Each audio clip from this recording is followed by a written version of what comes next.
Welcome, everybody, to the Praise panel, How We Support Our Children Living and Learning with Dyslexia.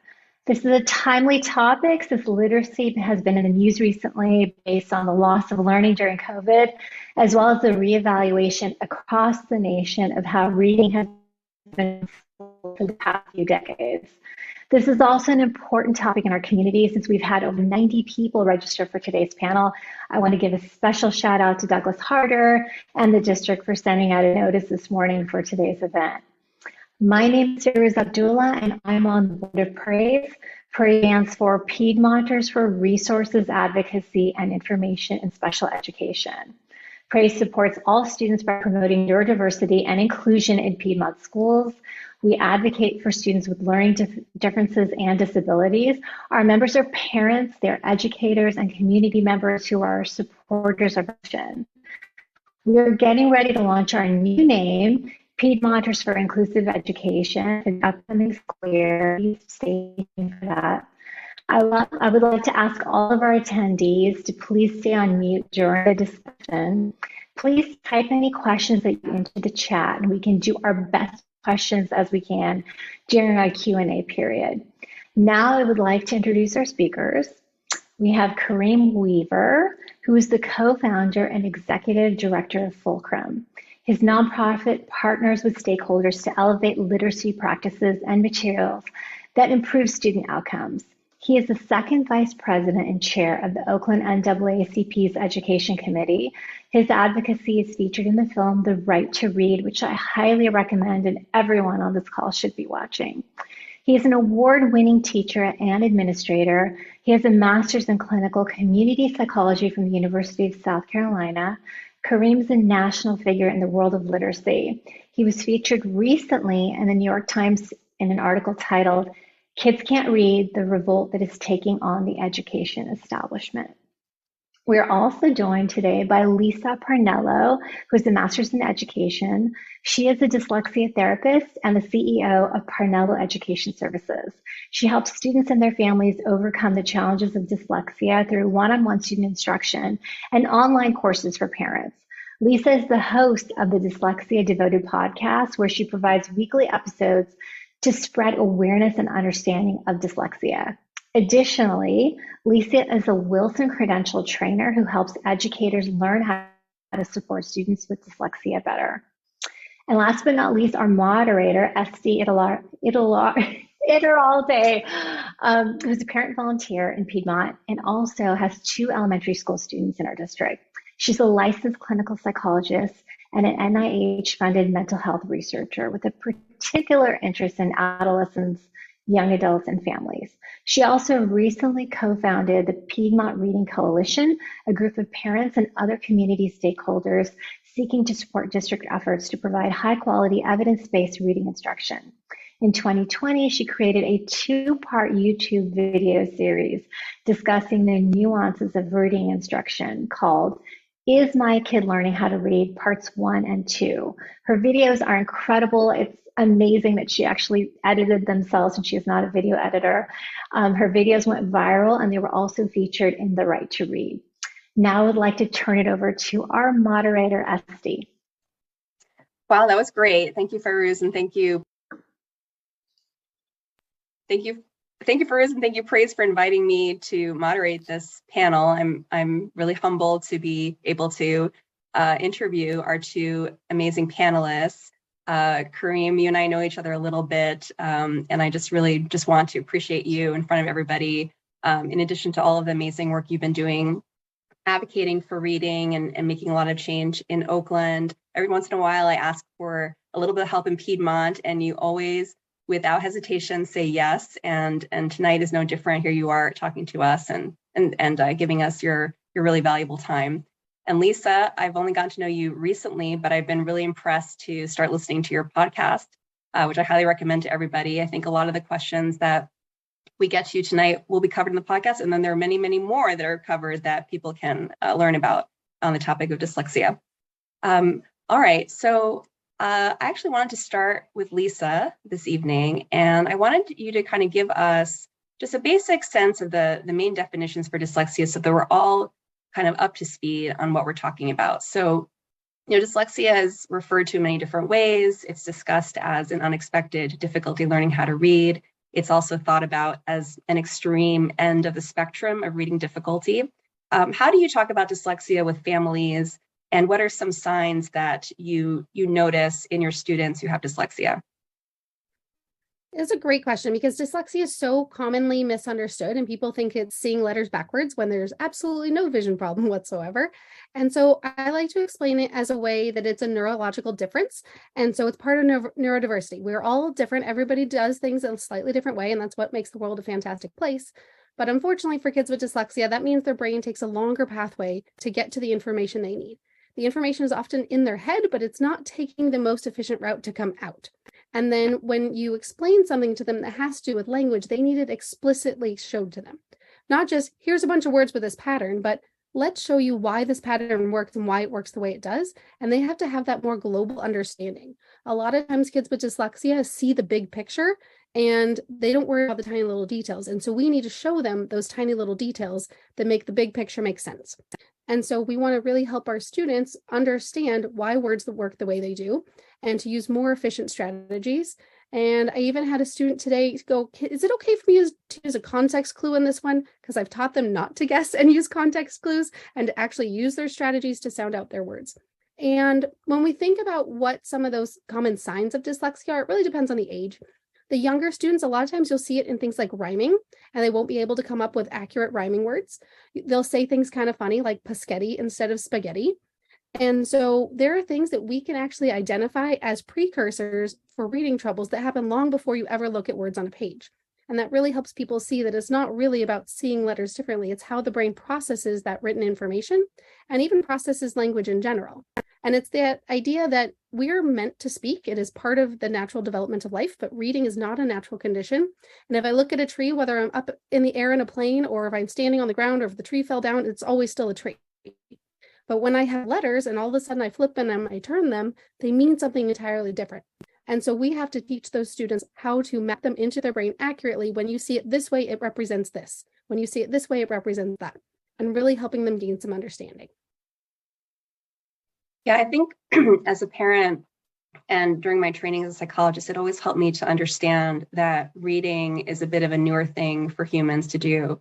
And that in order to be able to read, you actually have to make all these different parts of your brain work together. And they weren't really designed for those things. Like you end up using parts of your brain that were really evolved for recognizing objects like trees, and you're kind of repurposing them to recognize letters that can't be flipped around. And so for some kids, you're right, it takes a while for that learning to happen. And there's a little bit of more practice that they need along the way. And it's also important, since it's not something that's natural, it's important for people to know that a lot of kids struggle to read. And what's considered dyslexia seems to appear between 10 to 20% of students. So it's really quite common. And all of us know people who are on that end of the reading difficulty spectrum. So Kareem, I was wondering, as we've noted already, I wanted to get into a little bit more of all the work that you're doing. You're a local and national leader on the issue of delivering high quality reading instruction, and reading evidence tends to support the use of a structured literacy approach to make sure that students have a solid foundation in reading fundamentals such as phonics, phonemic awareness, fluency, vocabulary, background knowledge. And many people in our audience tonight have probably seen the recent news coverage criticizing other common reading instruction approaches, which are often called balanced literacy. And you've made the case that promoting structured literacy, really systematically going through foundations with students, that this is actually a civil rights issue.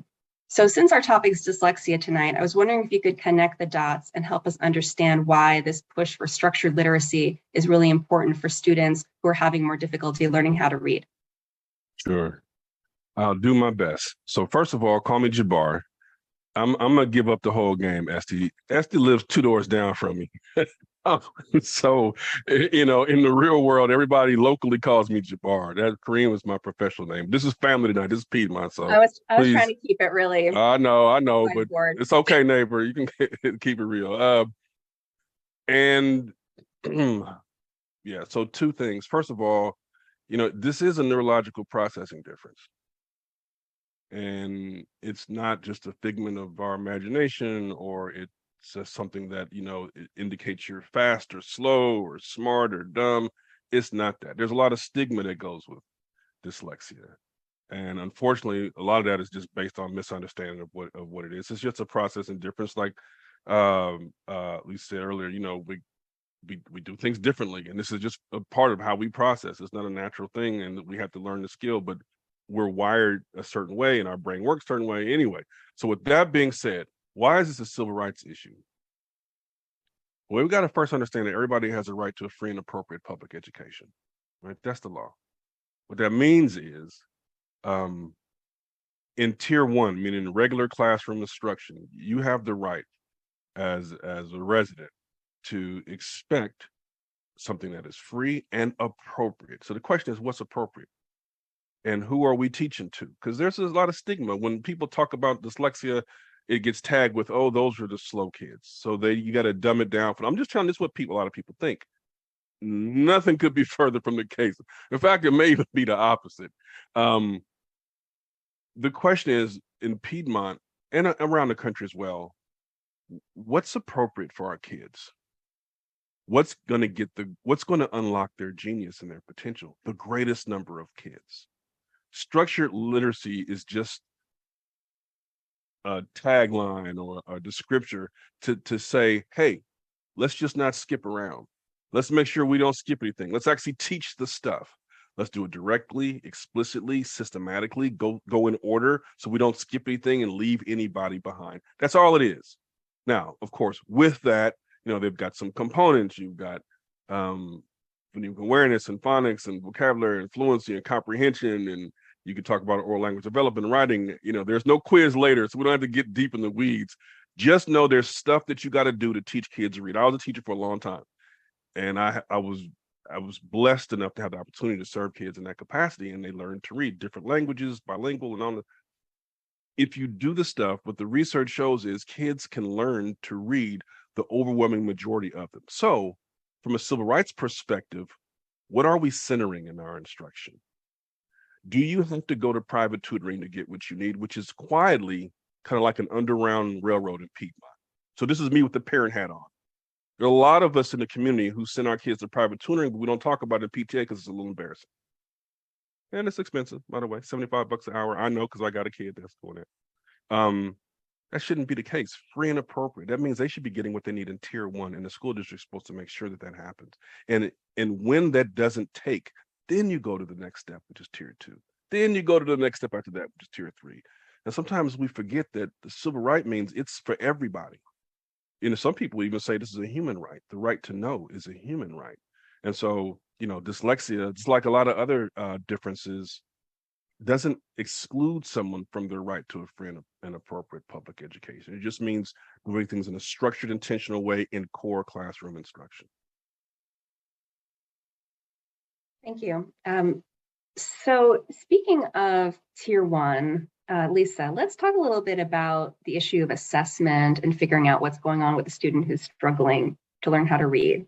I find that many parents are not sure how to understand if their child's reading difficulty is a normal part of the learning process, if it's typical, or if they actually do need more help from somebody. And we even hear about students or even adults who realize later in life that they may be dyslexic. So help us understand why dyslexia is hard to recognize and why it's so bewildering so early in the process. Yeah, it's really a challenge for a few different reasons. One of which, especially being in the Bay Area where there's a lot of languages and culture, you can't diagnose someone as having a special education disorder when really it's a language issue of they're just still learning the language.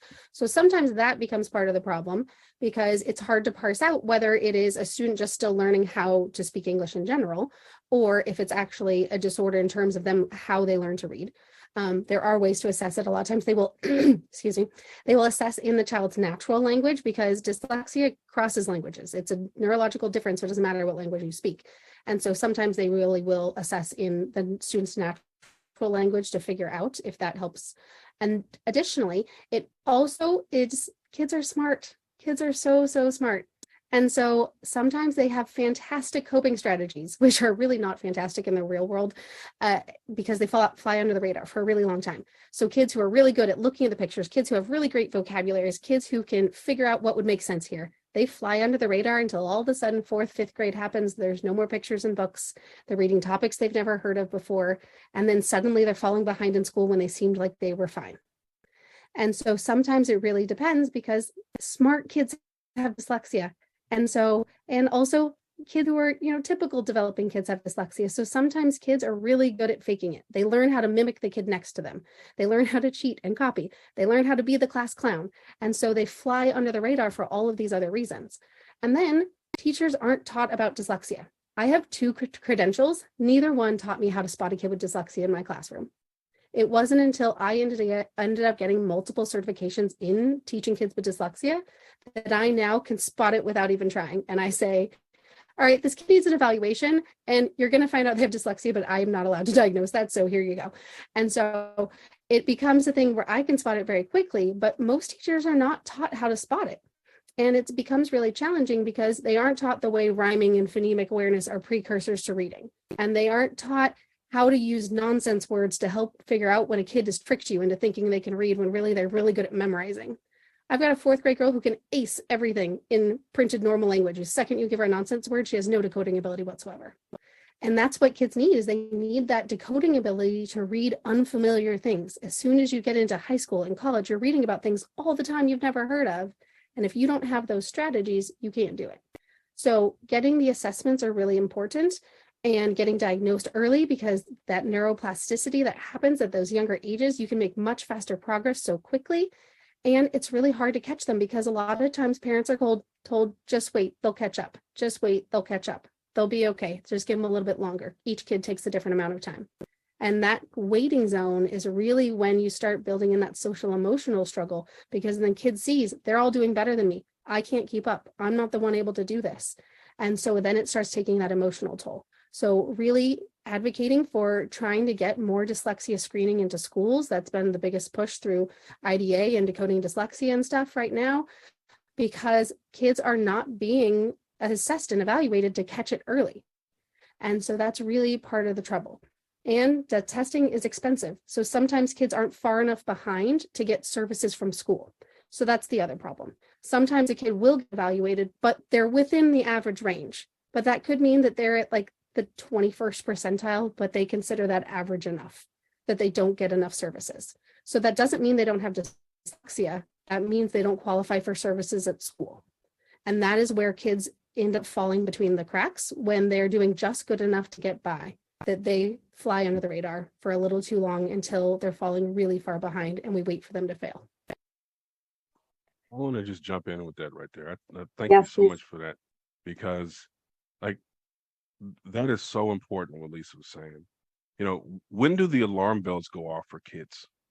When does the system, the teacher, the principal, the coach, instructional support team, whatever, when do the alarm bells go off?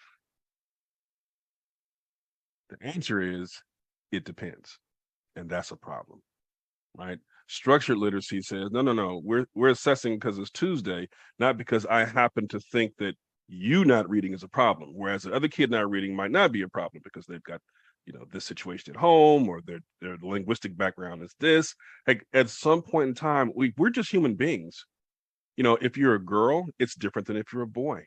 Depends on the teacher, depends on their level of experience, their understanding of dyslexia. Your ethnic group matters, your linguistic background matters. I have a child who was a Piedmont, well, both my kids were Piedmont kids, until 8th grade. I had to take them out. And as a matter of fact, at some point, I'll probably play this little 3-minute clip from my daughter, who did a school project on this. But the alarm bells go off at different points for different kids. And that's an issue. Like, we have to figure out how to make sure that everybody gets what they need. And so it's not just up to the individual teacher who, as Lisa said, probably didn't learn about this in grad school. Right. So to leave it up to them, it's just not fair for them. We have to have supports embedded in, not just in the curriculum, but also at the central office level, so that we know when there's a challenge. We know when there's some sort of a difference going on and we need to do things in a certain way. At the state level, there's a bill right now believe it's 690, SB 691. That is, we'll see what happens, but it's supposed to have, if it passes, then all kids in California would get screened for risk of dyslexia K1, 2, where I'm sure they're working it out, and it may not pass. They've tried it before, it didn't pass. But there are some districts who do this already. Palo Alto Unified just said, screw the state, we're doing it on our own. And they found out when they screened that, oh my gosh, all these kids are at risk of reading difficulty and dyslexia. They actually changed their reading program as a result of it.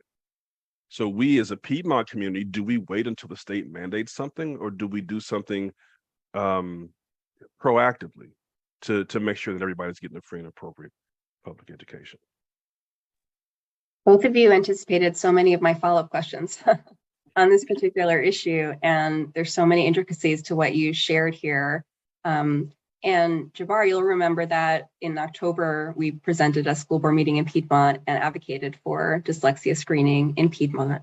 And actually it's been implemented. And so parents of K through third graders we believe will be seeing results of a reading assessment with their end of year report cards this year. The assessment is called the DIBBLES, and it's one of the strongest, most researched assessments. And it's not diagnostic for dyslexia, which I think is something that can be confusing. But what it really does is it screens for risk, and it shows you which students need more attention. And some students will need more instruction because they weren't given enough instruction to learn. But other students, what we'll find from the assessment and follow-ups is that they actually have something more along the lines of dyslexia and will need intervention for that. So it's a way to sort of direct attention in a systematic way so that you don't have the scenario where educators are just going off their gut and they're just trying to guess, and they have to balance all of these other inputs about, the background of the student and all these other things. So that's something that, I really thank Jabbar for backing us up on that. And some of that was inspired by the Palo Alto work because they did do that screening and it did put a lot of things in motion.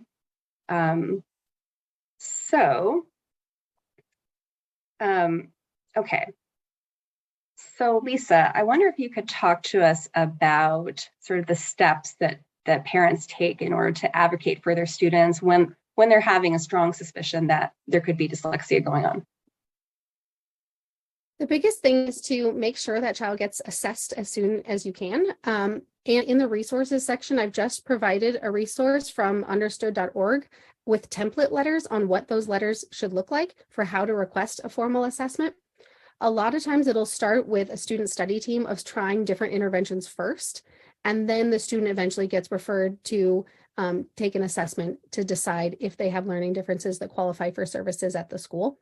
And some school districts are really on top of it and will be able to take on a student for an assessment when you request it. Other ones tend to be a little rougher around the edges. And so sometimes putting it in writing and following a formal template will go a long way when they know you know what you're doing and that you know how to advocate for your child appropriately. So understood.org is something I can't advocate enough for parents because it's such parent-friendly language of everything you could ever want to know about. IEP meetings, initial meetings, what's the difference between an IEP versus a 504? And so that would be the best thing that you can do is to put it in writing. And oftentimes it has to go directly to the school or to the school district. Sometimes there's a special education per director that's in charge of that. So each district runs things slightly differently. I've had the privilege of being in IEP meetings from dozens and dozens of districts because I was actually a director of a school for kids with dyslexia. And so I sat in on many different district meetings for IEPs and deciding if kids get tested or not. Usually by the time they made it to me, the parents have already requested the testing. So I am not a professional in terms of knowing the exact laws because there are IEP laws. Rights Law is a great resource to know what the laws are for special education, and rights being WRIGHTS. And they have a whole website full of the different resources that you might need to know all of the laws in and out. And that way you can advocate appropriately for asking for testing and what to do if they deny you testing and what resources that you have. So that's in the link that I provided that will be put into wherever they're putting all the resource links for today's panel today. So I wanted to ask each of you to talk a little bit about the importance of early intervention. And I know others here are interested too in what to do with older students. So we'll get to that as well. But I don't know, maybe Lisa, you could talk a little bit about what the approaches are for intervention in the school. So Jabbar earlier mentioned tier 1, but there are sort of higher tiers of support that students receive. So what should parents be expecting for their students if they have significant reading difficulty? Of course. A lot of times what will happen is they will start in tier 1 instruction, which is whatever is the normal curriculum for the school. And then they will get what is called tier 2 instruction, which is more of an intervention. They do whatever the regular classroom is doing plus something extra on top of it. And that is to see what happens if you do some extra interventions, if that student is able to just get the missing link and put it all together, and then they're okay and they don't necessarily need formal services. And then there's what we call tier 3 instruction, which is the most intensive, severe instruction for students who are continuously struggling and need something completely different than what happens in the main classroom. And for kids with dyslexia, that usually follows an Orton-Gillingham approach. Orton-Gillingham is research from long ago, which was a speech pathologist. And originally they actually started doing it with eye doctors because that's who people started referring people who couldn't read to was eye doctors. And as they started realizing that all that these kids needed was to be able to be given that structured literacy that Kareem was talking about earlier, which is very clear, explicit instruction. There's a scope and sequence of we start here, then once you have mastered that, then you move on to this, and once you master this skill, you move on to the next skill, which is sometimes very different than what's happening in our main classrooms. Unfortunately, many schools are using predictable text, like that lovely viral video that you had that went out a couple years ago of reading the word purple until you hide the picture of the purple and they can't read it anymore. And they're taught how to predict what word comes next by looking at just one letter and a picture, when that's not really how we read. We look at all the letters in the word and we learn the patterns for how those words work. And that's what that tier 3 instruction really looks like, is very clear, explicit instruction on how the words work, how the letters are related to each other. A C doesn't just say k, it depends on what letters are around it. Sometimes it can make a different sound. And then we also go into morphology, meaning what do those words mean? So like if I say rupt, it means to break. So then that helps me understand interrupt, erupt, interrupting, disruption. I now know the meaning of all these other words just because I know the meaning of that one word part rupt. And so when we work with kids with dyslexia, we're teaching them not just how to sound out words, but how to develop vocabulary. And then vocabulary develops comprehension and how to make meaningful movies in their head of, all right, now that I read all these words, what happened? Because with a kid with dyslexia, if they're spending all of their energy on how to sound out the words, they have no idea what they say by the time they hit the bottom of the page. And so we work with them on how do we stop? How do we visualize what's happening in the story so we don't lose it by the time we get to the bottom? We know what happened. We understood it. We didn't just read the words and shut the book. That's great. And it is true that sometimes we don't quite see that level of systematic instruction in a lot of schools. And so, Jabbar, I was wondering if you could talk a bit about the challenge for parents when they have to advocate. And I was wondering if you could think about it from the perspective of, former teacher and school administrator. How can parents partner effectively with the school to try to get the most effective instruction for their students? Well, I think the most important thing, well, there's a couple things that are important. So first of all, piggybacking off of what Lisa said, when you get information from the school about your kids reading, you're looking for sub skills, meaning you telling you that your child is on a level J doesn't do you a doggone bit of good. Okay, whether it's Rigby or whatever the leveling system is, what does that mean? And how do I get to a K or whatever? You're looking for sub skills. What are their areas of strength and weakness? And what needs to happen to improve that? So the first thing you could do is ask good questions, specific questions, not generalities, not global questions, not about the levels, not, oh, she's a good reader or she's what. No. She's having a hard time with these diphthongs. She's having a hard time hearing the distinctions of sound between, anyway. So you just want to get down to the level. The second thing that parents can do is, in addition to asking those kinds of questions, you could ask about the scope and sequence.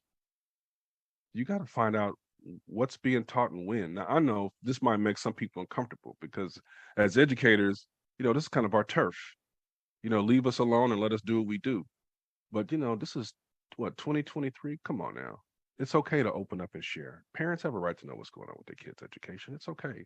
They don't mean any harm. They just want to make sure everything's okay and they want to know how to help. So if they know you're going to be doing a certain sound or blend or whatever, they might be able to help them with that at home and be aligned with you. So it's okay, parents, to ask, hey, what's the scope and sequence?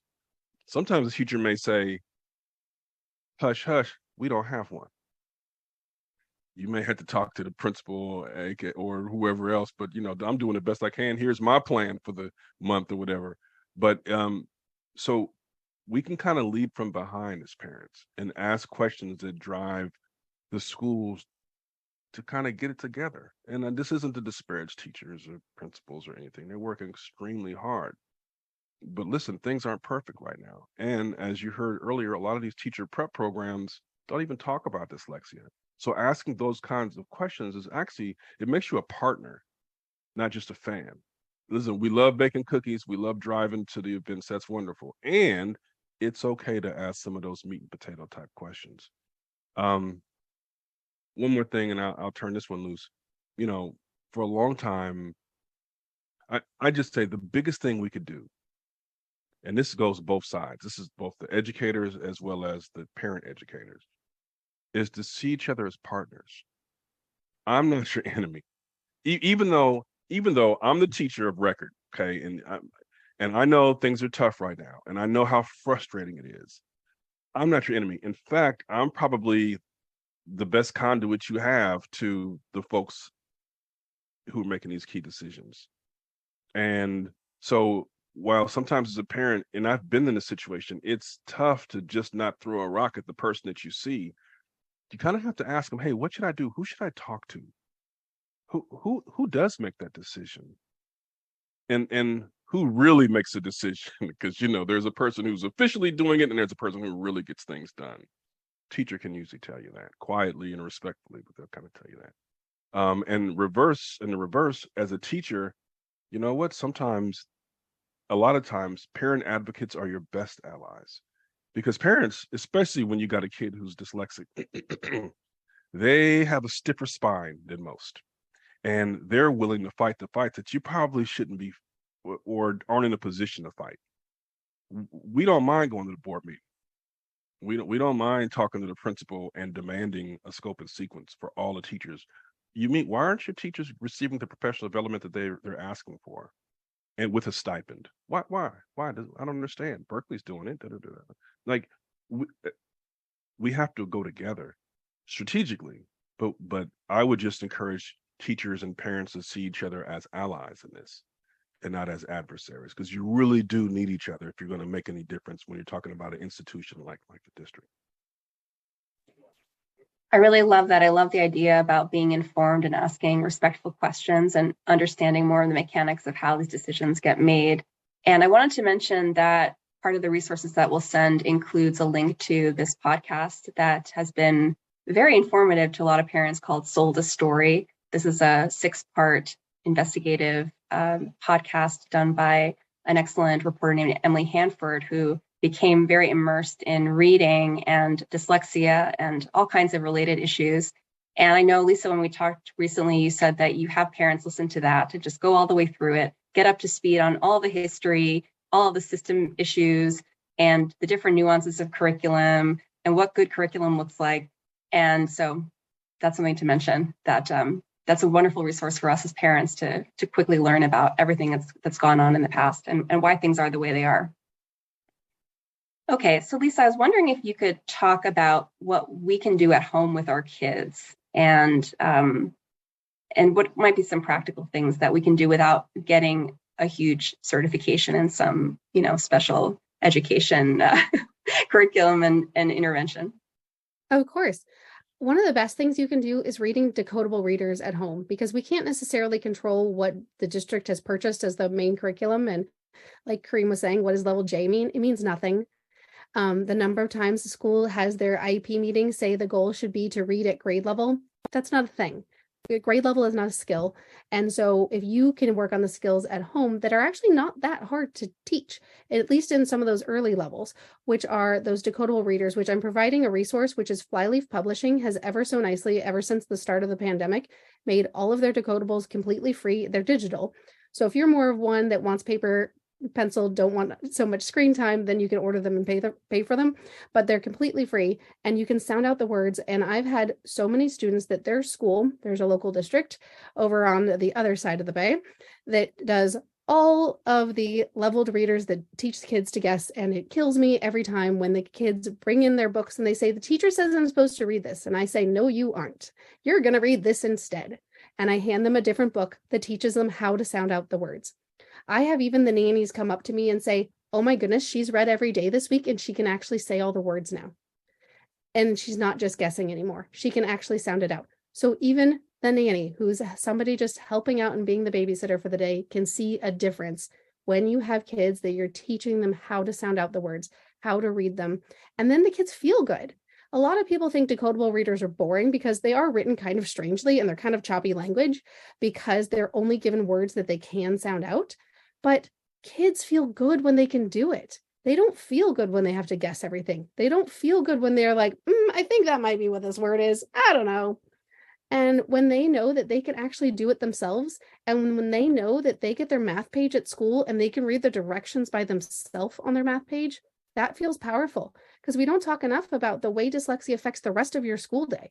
Reading is in every part of your day. You have to read your math page. You have to read the directions on the board. You have to read the schedule.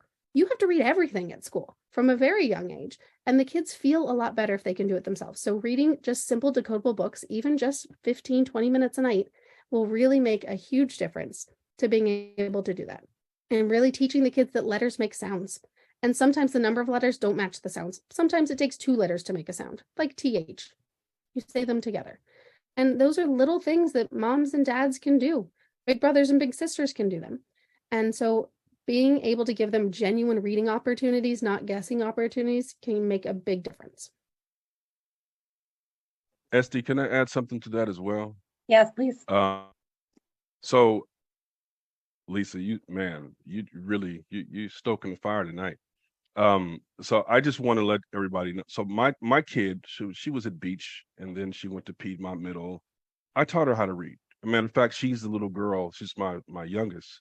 She was a little girl in that Right to Read movie who turns to the camera and says, I love it when she's reading. Because I taught her how to read and she loved it. She'd read with pizzazz and flair and prosody and all that stuff. Loved it. But when she got in school, the way we were teaching reading at that time in PUSD, she actually went backwards. Because she no longer was being encouraged to pay attention to the code. She was being encouraged to use other methods that aren't aligned to the research and to the brain science. And it became a mystery for her.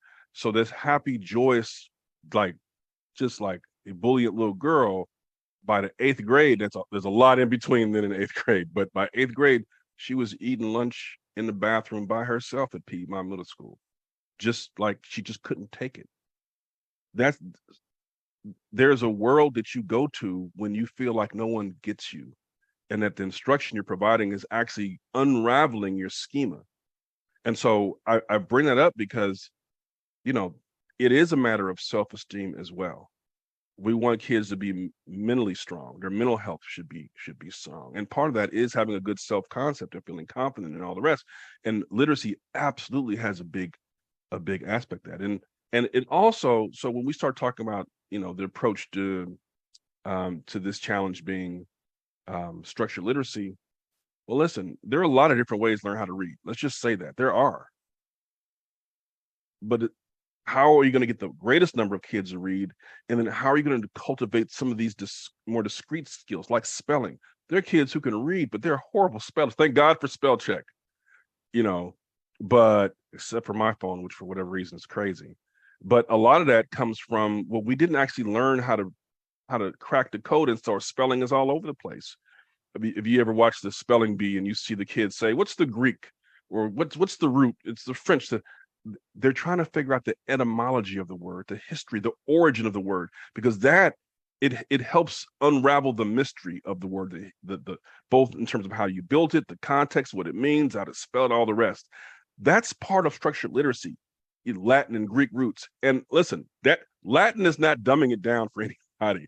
Learning how to really understand the language and study the language. Kids love that stuff. It's like a big puzzle for them, So I just want to throw it out there. It's also about mental health, and even if your kid's not dyslexic, these things are still good for your kid. No one's harmed by doing Latin and Greek roots. No one's harmed by getting the precepts to accurate spelling. It may be a drag to do all the spelling stuff, but it actually enriches your linguistic, your vocabulary and your experience with the language. Yeah, thank you so much for that. And I wanted to tie that into this idea that I think is nuanced, but I'll try anyway. A lot of times when you read the reporting about these literacy issues, it's mostly about phonics. And today we've talked a bunch about phonics, like using decodable books to teach kids about the phonics patterns and words. And that is very important for those early grades and for kids who are truly, struggling to decode, and they have very, difficult orthographic processing of the language. But there's actually more to this than that. And my hope in Piedmont and other places is that we continue to grow and learn about all the scientific discoveries around reading. And one of them is what you're saying, Jabbar, in terms of morphology and how all students can benefit from really digging into the morphemes and the origins of words. And we did get a question in the chat about students who really need that. They may not really need all this phonics work, but they really are terrible at spelling, and they have kind of these higher level challenges in the language. And so there are these interventions, like there's one called structured word inquiry that's being studied at UCSF right now. And they do find that you make early gains in the phonics, but then as students progress, they need that morphological training to understand the language as you grow in your reading. Another area that's really important is fluency. So once kids are able to decode, there's a lot of growth that can happen just from fluency training. There's a ton of evidence for this, and it's often not done in school. It seems like a huge lost opportunity. And that's one area that really helps older students too.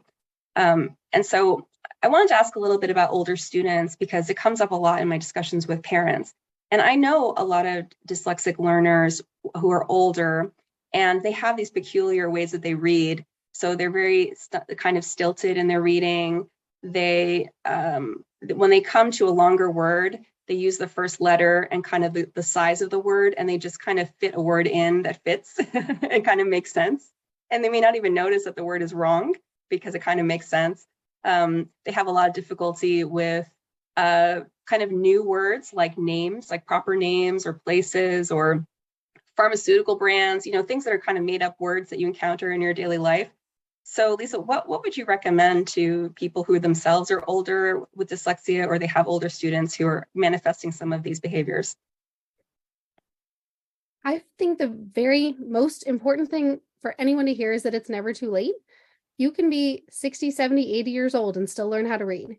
Because if you were taught to read with those Dick and Jane books from a million years ago, that my mom actually learned with those and therefore can't sound out anything. To this day, she still says Netflix because I'm pretty sure she has undiagnosed dyslexia. But you can learn at any age. And the biggest thing is really going into some of those phonics things. And when people think phonics, they think of like cat, hat, bat, and those little simple words. But part of phonics instruction and syllable instruction is how do we break that big, long word down into syllables? And that is part of reading it. And people think that phonics means like the baby stuff you do in kinder and first grade. And there's actually that much more complicated part, like Kareem was saying. And yes, I'm feeding off of your passion cream today for my energy. And being able to know that the word misspell has 2 S's in it because miss is a prefix that means wrong and spell is a word. And so we need to keep the word spelled to still be intact when I take off that prefix. So therefore there has to be 2. And so being able to teach them the way those words work together and the way we can break down the syllables and the affixes, meaning the parts we add to the beginning change the meaning, the parts we add to the end usually change the part of speech. And teaching them all those more complicated skills can actually be done. And they have phonics programs that are made for older kids. I'd use one called Just Words. It's mostly just because it's in the family of Wilson that I already teach. So it's easy for me to blend in between the different ones at different levels. Because I've got kids coming to me at 6th grade who went through that local school district that does nothing but predictable books and only uses leveled readers, doesn't teach any phonics. They get to middle school and suddenly they're failing and crying and their parents show up at my office. So I do have really complicated, phonics instruction that I can do with middle school kids, with high school kids who were just never given phonics instruction, that we don't know if they have dyslexia. We jokingly call it in my field dysteachia, as in they were taught wrong. Not that they can't learn or that they have some severe disorder. It is just that they weren't taught right in their tier 1 instruction in their main classrooms.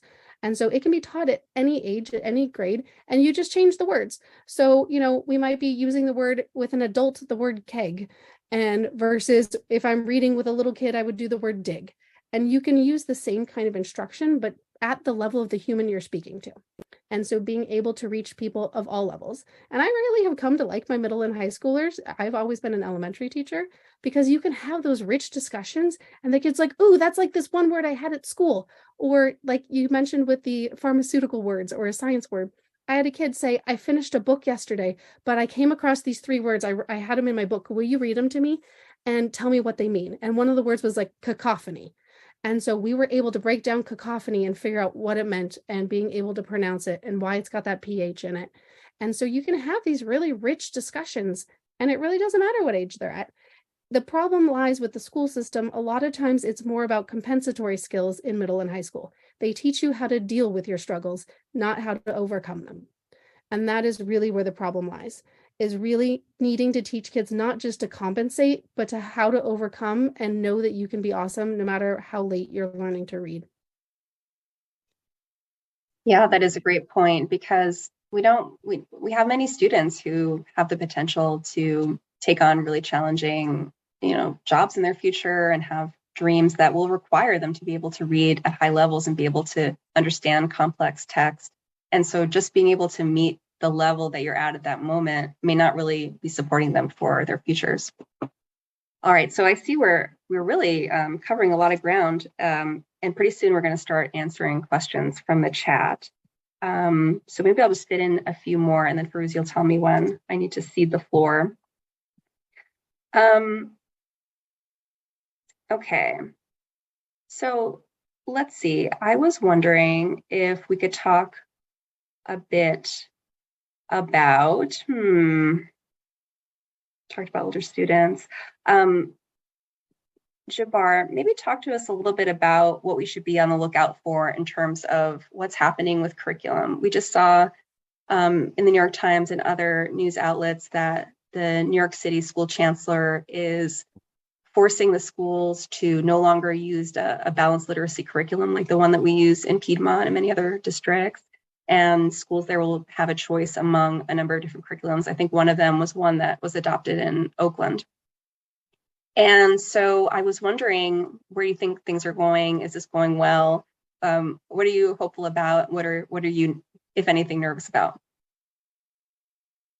Sure. Before I answer that, let me just ask if those of you who are listening, if you have a kid who's dyslexic or a niece or a nephew or you're dyslexic, would you mind just how you raise a virtual hand on here with the reactions? Could you just do that? I'm just curious. Thank you.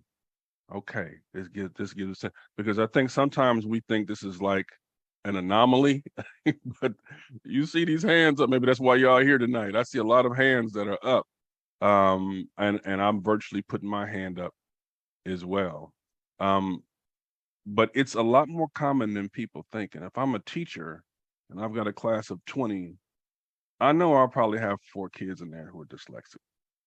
I already know. They may not know it. The parents nobody may know it. The kid may not know it, but thank you all. I appreciate that. But it's the reality in many of our classrooms. I happen to be on the New York City Literacy Advisory Committee, and we're the ones who made the recommendation. We spent all night doing that thing. Basically, I can't give New York too much credit because they're the ones 20 years ago who started this mess. 20 years ago, Bloomberg and Klein chase behind units of study, like balanced literacy, whole language, and they were like, "We've got this new thing," and it seemed like the whole country just followed them. You know, so that's me being a little cynical, but it's true. California, sometimes we want to be New York so bad. We follow behind New York, and then the results for our kids follow behind the kids in New York too. And now, 20 years later, they're saying, "Oopsie, we blew it." We have to make some shifts. To their credit, now the thing is, their mayor, Adams, I think it's Adams, right? Yeah, Mayor Adams, he's dyslexic. And so when you're dyslexic, when you have leadership that's dyslexic or has a dyslexic kid, they don't mess around with this. You get serious real fast when it's your kid or when you experience this. You don't want to hear the buzzwords and talking points. And so they're taking action on this. And they're saying that I think they've got 3 curricula that schools can choose from, aligned to the science reading, and they're phasing in over a couple of years. So yeah, New York City's doing that, but a lot of school districts around the country are. Oakland, a lot of pushing went to Oakland. Oakland also is making a shift because the results are just tragic. For 7 years in a row, we're the fastest gaining urban district in California for literacy outcomes for 3rd graders. We were using something that was aligned to the science. Then we switched because we wanted to be like New York. And guess what? Now we have 11 of the lowest 75 schools in California for 3rd grade reading. Go figure. Yeah. And all the people are going off to bigger and better jobs and doing different things, and the kids are left holding the residue for that. But we have now made a switch in Oakland Unified, a curriculum. I think it's probably going to be on the list in New York too. I try not to get in the curriculum recommendation game too much because it's not all about a curriculum, first of all. It's about the educator. You need the tools. You don't want to have your teachers making bricks without straw, right? You want them to have the right tools. And you have to ask some questions. What fits your community? How much prep time do they have? There's some things that, depending on how much time teachers get to prepare every week, you shouldn't even be looking at, unless you don't want them to actually be prepared to teach a thing, or unless you're banking that they'll spend their own personal time. Like, you have to find something that fits your system that's aligned to the research consensus. So there are a few that do that. There's a podcast called Ordinary Districts, Extraordinary Results. Ed Trust does it. And they're on season 5 now, and they walk you through the story of these different school districts who are doing phenomenally, different profiles, rural, urban, suburban, all of them. And they just say, this is how they did it. And they tell their stories, the teachers, the parents, the superintendents, the boards, the fears, the ups and downs, successes and failures. It's worth checking out. Let's see. Anything else I want to add on that? I'll just say, and this just really quickly, kids with dyslexia, they're normal kids, all right? It's not like we're talking about some subspecies. These are regular kids. They just need what they need. 42% of all self-made millionaires are dyslexic. 42%. That's everybody from Spielberg to Jobs to Elon Musk. Some you like them, some you don't, but they're there because they've had to deal with things a little differently, and they're used to using all their senses, not just the common ones. But then also 48% of incarcerated folks are dyslexic. Same folks. You can go left, you can go right. The question is, do we give them the support that they need? Do they get the instruction that they need? Does it become a blessing or a curse? And when you don't get the support you need, when you wait for it to metastasize, when your self-esteem is in the tank, when you're 5th grade, 7th grade, 8th grade, high school, etc. At that point, you can still get the help, but the self-esteem has taken such a hit at that point. It's tough for kids and families to navigate that. So the earlier the better. There are some curriculum that are just K. Matter of fact, one of my favorite ones is just K2, but most districts don't want K2. They want K5 at least. And there are a few good ones with that. I would say this: find out what has the best evidence of results for kids across all demographics or the demographics of your district. Start there. Then find ones that match the prep time structure in your teacher contract, and you'll narrow it down to 1 or 2. It's not rocket science. You just have to be willing to do the research and look. So I'll do that without branding any particular curriculum. I'll just say that that's the approach that I think you should take. Yeah, makes sense. So shall we ask some questions from the chat? Bruce, what do you think? Yeah, let's go. Our first question, what advice can the panelists give to parents who feel that their child might be dyslexic, but the child's teachers and support team assure them that the child is reading at grade level? Oh boy. Oh boy. Well, listen, I'm gonna take this one because I had that experience in our beloved Piedmont Unified. Oh, she's such a sweet girl. Oh, she's fine. No worries. Yeah, I taught her how to read. So she look, the advice is in as nice a way as you can, as respectful and responsible and all the good things, you have to be very, very specific. The first thing is you get that skill-based scope and sequence. What are you teaching by when? 2, ask for a report on the sub-skills of where your student is. 3, ask for, when they say grade level, you gotta find out what exactly does that mean? And where is my kid on that spectrum? You don't want to wait until the state test at the end of the year. That's an autopsy. What you want is a checkup, right? You want to know during the school year, where is my kid on these indicators that show that they're on grade level? So 1, they got to know the indicators. And 2, they have to be measuring them and assessing them along the way. We call those formative assessments. So that's what you do. What are they supposed to know, right? And by when? That's your scope and sequence. And those and where's my kid at in these things? You got to be very, very specific, and you got to write things down. You can have wonderful conversations with the teacher and the principal, and that's all great. And we all love each other, and write it down. Write it down. You just got to document it so that if it comes to it, you can say, listen, we've had these conversations before. We've talked about it on this date and this date and this date. Now I'm writing, and I'm sure Lisa has a form that she mentioned earlier that she can refer you, like a resource for you. Now I'm sending you this letter saying that I'm requesting, an IEP meeting or an assessment or what have you. But as a parent who went through that, you got to document, and you got to get a skill-based scope and sequence, and you got to find out the cadence of assessment and find out where your kid is on those sub-skills. Thank you for giving such a personal response to that one that I think is so impactful for everyone to hear. And girls fly under the radar. They're real good at looking like everything's fine. A little boy will cause trouble when things are a problem. A little girl will look quiet and meek and people please. And they fly under the radar for so long. And it's really important that we ask for those evaluations. That it has now just been shared in the chat, I believe, that has the resources. So it's the one by understood.org that has the resources where it has the template letters. It's a whole PDF you can download and edit and all that other stuff. And then they also have what's called an independent educational evaluation, IEE. So that if you don't agree with what the school district says, there's a process that you can follow if you don't agree with what the school district decides.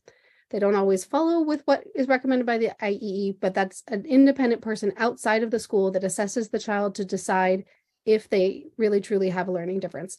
And this is one of the things that's hardest for families to understand is there's a difference between having dyslexia and qualifying for services. If you still fall within the average range, you won't get extra services. I actually had a student coming to me that the school said, if you just stop sending her to Lisa, then she'll qualify for services. Let her fall farther behind, and then we'll help her. And the mom was like, I'm not doing that. We're not going down that social emotional road. My kid was failing and crying every day, and we're past that, and we're in a good spot now. We're not stopping. And so it's really deciding where you want to put your energy and your resources.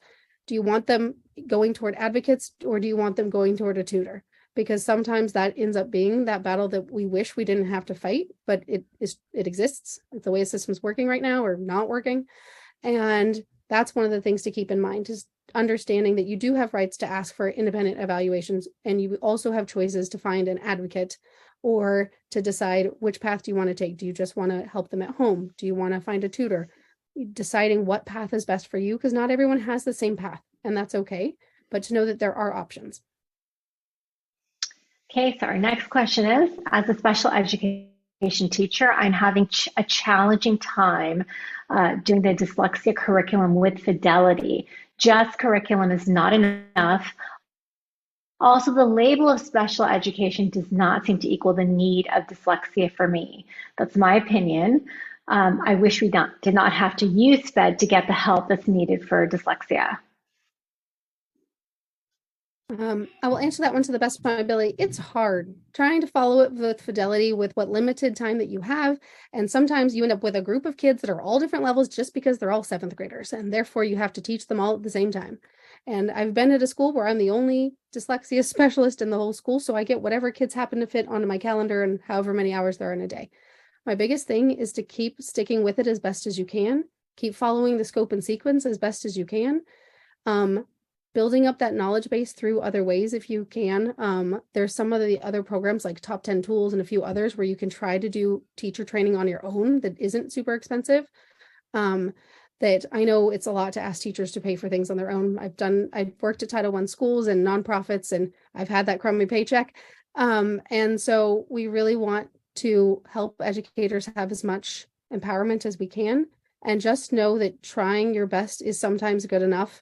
And to keep advocating, to keep asking for more support, to keep speaking up at those meetings, and to put bugs in parents' ears. So like Kareem was saying, say it on the sly. I've done a lot of say it on the sly. I'm not allowed to tell you that there's a chance your kid might need some further assessment, that maybe if you put it in writing, that maybe something different might happen. And you didn't hear that from me. And so you got to know how to work the system quietly and politely. So keep putting bugs in ears, because there are those parents who will nail that director or principal or whoever to the wall until they change what they're doing. And so you got to pick the right parent who is just feisty enough, and that can sometimes do enough change. That's a great answer, Lisa. Yeah. Would you mind, what is the curriculum that that parent is that the teacher is using? Is it Spire? What are they using?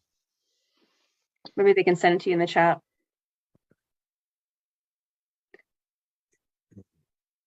Well, anyway, even without the information, look, as an educator, and you have that mandate, and you know the level of your training, what's working in this curriculum, the level it's not supporting, and if you in your heart, and if your professional judgment realize that whether it's because the curriculum doesn't cover what the child needs, or because you may not have the expertise at that moment, and this, like, you got to sound the alarm.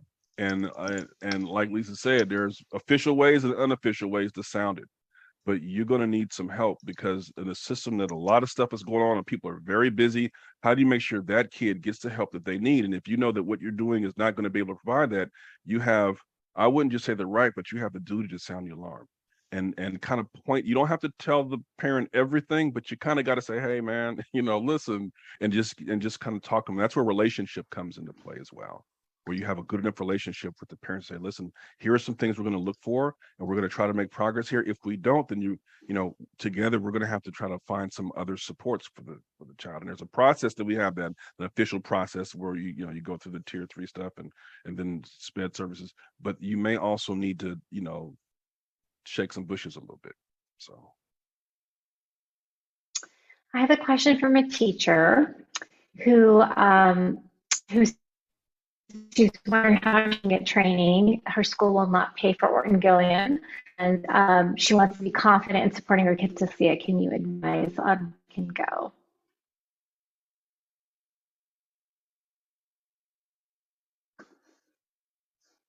I could answer it. Cool. And I just saw that Spire is the curriculum. Spire is good, by the way. They've got 3 different levels, 3 different formats. One is like in person, another one is digital or video. Another one is like a hybrid. So you got to find out what format they're doing the Spire in, and that it might be a format issue instead of a content. There's a whole lot to go there. You got to get in the weeds on that. Well, could you repeat that question one more time? Because I just saw that clarification of the question before that. Could you repeat that one more time, then I can jump in on that? The paying for support when the school won't help with Orton Gillingham training. So this is like a Piedmont specialty right here. I did it. A lot of people do it. School won't pay for OG training. Do you send them to Rascob? Do you send them to Lindenwood Bell? Do you send them to, where do you send them? There are places that people go. Do you get a private tutor? Folks in Crocker Highland, which are our neighbors right down here, they have a dyslexia specialist that the PTA pays for. People get around this all the time. Okay. However, so and you don't want to end up like me and my wife. We were, we're both of us are public school teachers for 15 or more years. And so we're like, the school's going to pay for it, doggone it. We got a right to do this. And, you're going here, we're going to write this letter. All this stuff we're saying to you this is what's supposed to happen. Okay. Now, it's you and your kid. You got to save your kid. I got so caught up in what the school district was supposed to do, I waited too long. Now, fortunately, my child has been able to recover, but the skid marks are still on her back. While you're advocating at the school district to do whatever, go through the process, you do not wait for them to fail to get them the help that they need.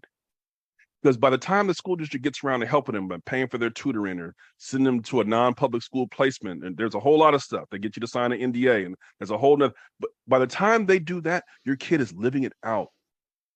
So you got to find what's the path that's going to get my kid the help they need as soon as possible. It might be a tutor. It might be, that one-on-one support or whatever it is. But I'm begging you, do not wait on the school district. Yes, they have the right to those services. Yes. And they deserve it. And some parents get that education attorney and they go to town. Great, go for it. All I'm saying is, while you fight that fight, do not leave the kids to fend for themselves, because you're hoping they have the stamina to hang in there. You're hoping that things don't get so bad that they can't recover. That's not a game you want to play. Okay, so it's both and. It's yes, you advocate at school district level for, hey, we should be getting a non-public school placement. If you don't have the resources and support, the materials or whatever to serve my kid in a free and appropriate public education in tier 1, then guess what? You're going to pay for this non-public school. I know the district hates me saying this, but you're going to pay a non-public school placement for my child. And they're going to go to this other school over here, and you're going to pay the tuition. And yes, I'll sign your non-disclosure agreement like a lot of parents do, but they have the right. It's federal. So, there's that. But while you're fighting that fight, you and your ed attorney, get them the help they need. Don't let them fall so far behind and they just throw their hands up and say, screw it. And they put their hood on there in the back of the class, or they're acting up, or they're doing something else to show that they're not really happy. So that's how I would answer that question. In terms of educators trying to get the support that they need, that is often the problem, is that teachers want to do it. They see the signs of the reading, they see what they should be doing. They're struggling because teachers are paid crud. We all know this. And it's one of those things where they can't afford to do one more thing.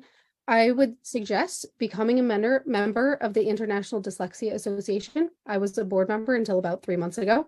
And one of my jobs there was to give away money to teachers. That's the board I picked my position, and I picked giving away money to teachers.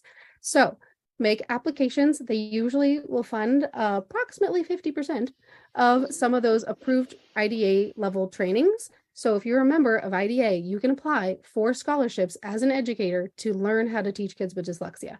And they give them away as much as they can. And you have to live in Northern California. It's not valid to like everyone in the US. You have to be part of Northern California to qualify for that. Another organization is called Boon, BOON.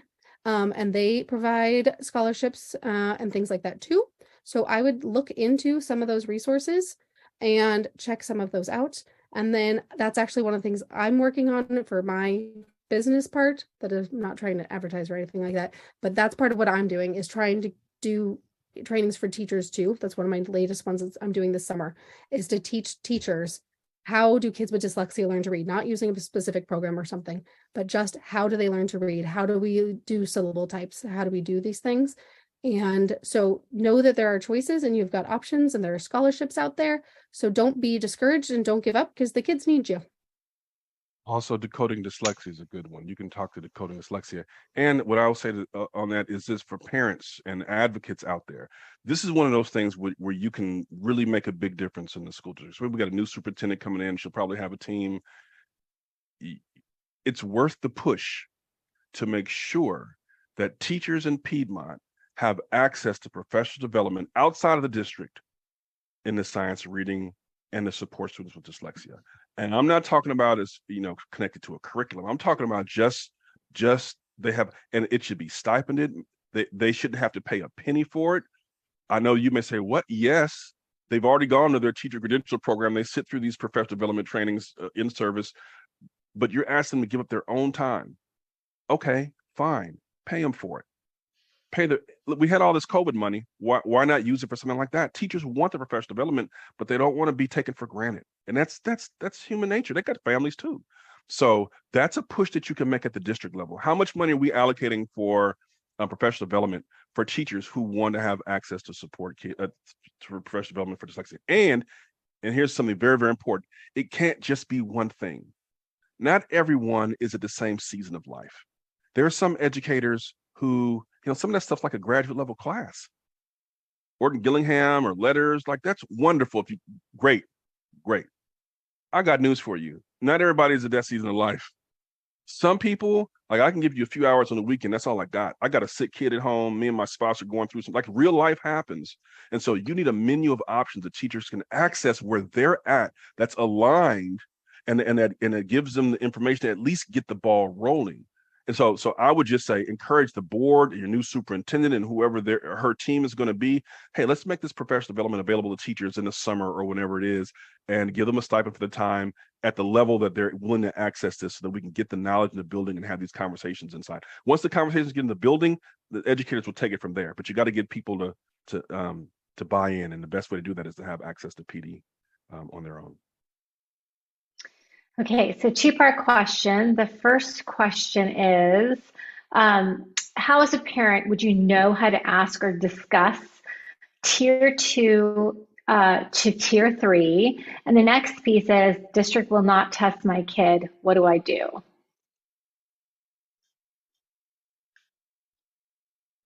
And if one of you can define tier 1, tier 3 for people who don't know that would be great. I'll restate real quick. So tier 1 is whatever's happening in the normal classroom. Tier 2 is some extra interventions on top of that to try to make a little bit of extra gains. Tier 3 is we're throwing all those things out and we're trying something different to do something more intensive.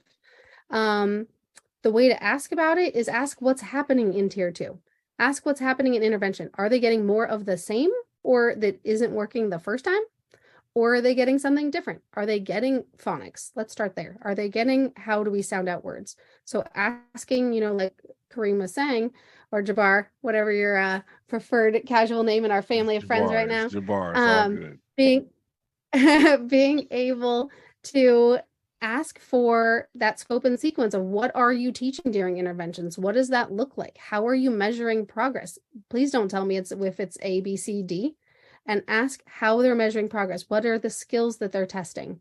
And that would be the best way to ask some questions, is what's happening in there and what skills are they learning? Those IEP goals better match the skills, not reading at grade level. It should be, this student can read long vowels with a silent E.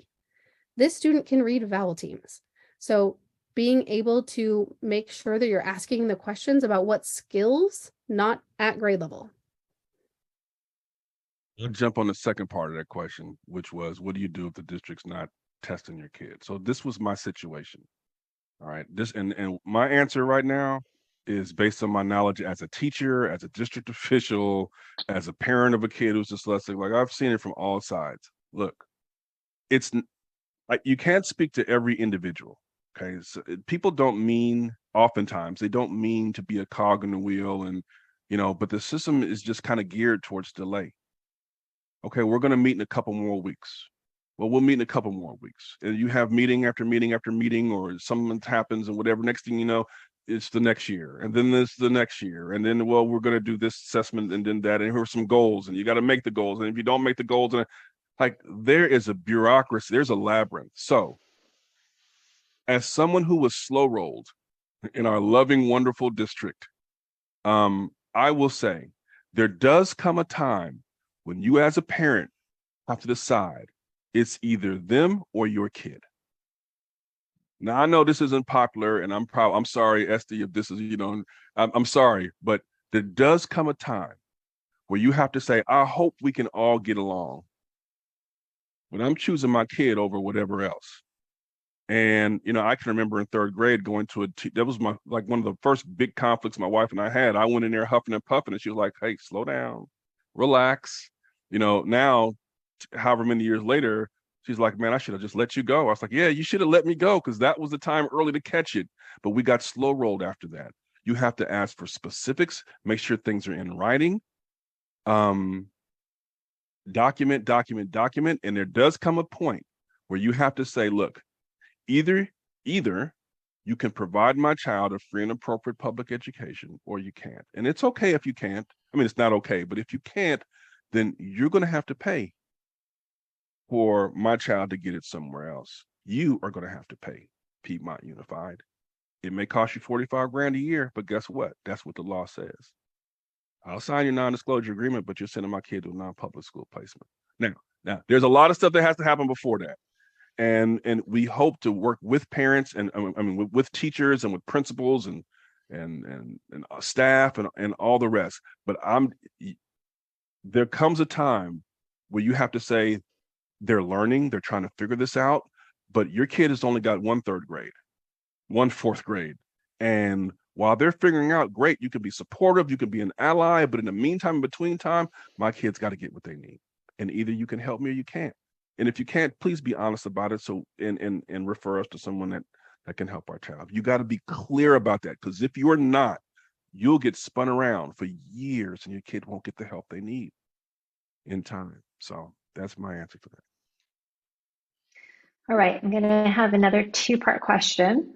What are the things that we can do as parents to build up our kids emotionally who are diagnosed later in school at the 4th grade and already feel really behind their peers and already feel like they're not as bright? And the next one is, would it be possible for the panelists to provide some references or private tutors for high school level students? So let me jump on this one first, if you don't mind, Lisa, really quickly. Go for it. So you got to find, so the first part about what can you do to make sure that the kid's self-esteem doesn't take too big a hit. Thank God. So one of the best things we did was we got our daughter involved in sports. Oh my God. Now she's an all-state player. Jean over at Piedmont wishes she was playing for, but she can do it. But she started off at PBSF, Piedmont Baseball Softball Foundation, doing that. I don't care what the thing is. You got to have your kid plug into something. I don't care if it's gymnastics or art or dance or violin or cello or theater, something. The trauma that is school, until this thing is figured out, it's very traumatic. The trauma that is school cannot be the center of their world, the exclusive domain of their day and night. You've got to find out what they're into, and you got to feed it. And they may not know what they're into. Well, you got to try other things to get them to find out, and to have a peer group so they should be around kids that see them as competent. So my daughter wasn't just the dyslexic kid, or didn't know she was dyslexic. It wasn't like the kid who struggled or was eating alone in the bathroom. She was also the softball player. She was also the artist. And she was really, really good at it. So there was a little bit of a pep in her step about those things, right? So you got to find out what your kid is into and cultivate those other interests. You can't let this be the only thing in their world, because otherwise it will drain their self-esteem slowly but sure as you're born. So that's the first part. I know, Lisa, you may want to jump in on some of that too. Of course, finding that strength base really is a wonderful thing. I have a whole bunch of kids who are not coming to me this month because they're in the school play. And I'm all for it. They're like, we have to cancel 5 sessions this month. I went, I don't care. Let them be in the school play. Let them be the star of the show. And it's really, really powerful to feel good that they can do something and they can shine bright. And that is incredibly powerful. Another thing that I like to use as books is to teach kids they can relate to books. So I have a couple of favorites for this, depending on their age. The younger kids, Thank You, Mr. Falker, is about Patricia Polacco when she got diagnosed with dyslexia and she finally met a teacher who taught her differently. And then there's one called Fish in a Tree, which is a chapter book. And that one is one where a student flies under the radar and gets in trouble all the time because she doesn't want anybody to know that she can't read. And how she makes these friends with the other kids who are kind of outcasts and how they support each other. And then she finds, the kids who are picking on her have bigger problems in their life. And it's very relatable in terms of the diversity of the characters and how real they make it. And so that's one that I really love, is to share a book with a kiddo, that finding books they can relate to and realizing the books have stories and things they can become passionate about, I think is a big thing, because a lot of times kids don't want to touch a book because they have dyslexia. So if you can show them that they can see themselves in the characters in books, whether that's listening to an audiobook. I actually have a lot of kids will listen to it on Audible because they can't read the book yet. And so that is something really powerful, to being able to use books and knowledge that way. In terms of ones that work with high school kids, honestly, any dyslexia specialist can work with kids in any age. If you need resources on, there's a few different places you can look. On the main International Dyslexia Association page, there's a link to the series certified educators, and they go by state, and you can find some that way. On the NorCal branch of IDA, there is a list of educators. I don't know how up to date that one is, I'll be perfectly honest. On any of the main programs that teach teachers. So for example, I'm Wilson certified. So Wilson has a list of certified educators. There's another one, Emily Gibbons, who does more Orton Gillingham. She on the Literacy Nest is her website. She has a list of certified educators, and don't be afraid of online stuff. I know people were anti-Zoom because of the pandemic. One-on-one instruction is actually pretty spot on. I've worked with a kid all the way in New York. I've never met him in person, and it works great. And so don't discount that as a possibility. I know people are like, no, I need in person, but there's a shortage of us. Like, I have a wait list. Like I just do. There's more kids than I can possibly help every day. And it's why I'm trying to create classes for parents and educators, because I'm out of hours. There's nothing else I got. So look into some of those as possible places to look. So to repeat them, IDA, the main branch, IDA NorCal's website, the websites for the people who teach teachers, such as Wilson and Orton Gillingham, as well as the Literacy Nest. All of them have lists of educators. And then there's also an abbreviation, AET, Academic Educational Therapist, I think is what it is. I know it's AET. So you can look for the ed therapist community as well. And those people are often certified in ways to help kids with learning differences. So there are some options. Wonderful. I'm going to turn it over to Esty. She has a question. So I see that we're running low on time, and I don't know that we'll be able to fully address all the wonderful questions that we're getting, but these have been amazing responses to the questions so far. So we do have some questions about additional challenges that these students face. For example, students with dyslexia, are they also at risk for writing disorders like dysgraphia? Are they at risk for math disorders like dyscalculia? The answer is yes, isn't it? And there's other kinds of co-occurring conditions that are common in dyslexia, like ADHD, other kinds of language disorders. And so I don't know, Lisa, what would you say about that? How can people sort of think about these different issues together? It is so common that there's comorbidities. That's the proper term for it. As creepy as the word comorbidity is, it just means that they happen together. There's a very high incidence of ADHD with dyslexia. And sometimes that's where some of these CEOs get their energy, because I've got a few parents of kids that I work with that are definitely full of energy and run massive companies. So it's not always a bad thing. So I want to start there. Sometimes all that energy can be funneled into amazing things. So we got to remember the positive in all this. Dysgraphia, also quite common. Sometimes we do things like teaching kids to type instead. Sometimes things like occupational therapy can help with the motor component. Sometimes the handwriting is terrible because they don't have a good letter and sound relationship. I actually have kids, if you look at their first day with me and you look at them now by the end of the school year, their letters have shrunk, their letters are the right shape, they're going the right direction. I didn't spend any time teaching that. I taught them that letter sound relationship so that it became automatic, and the kids know what those letters look like easily. And so sometimes some of it is actually part of the dyslexia, which is why their handwriting looks so terrible, because their brain doesn't have a good orthographic mapping. That's the fancy term for what it looks like when we write our words down. And then they're highly intertwined, all of these learning differences. Sometimes it can look like dyscalculia because part of dyslexia is that inability to rapidly name responses. They have information in their head that they can't pull out. And so it looks like they're failing at math because they can't memorize math facts. They can, it just takes them a lot of work. And so they can't quickly and easily be able to retain information and get it out as fast as they need in class. So sometimes it can come out in all these other ways that are all intertwined, and it can be hard to parse them out. It's really about, do they understand the conceptual knowledge of math? Okay, cool. Then it's probably more about their math facts then. Or does math make no sense to them? Then maybe it really is dyscalculia.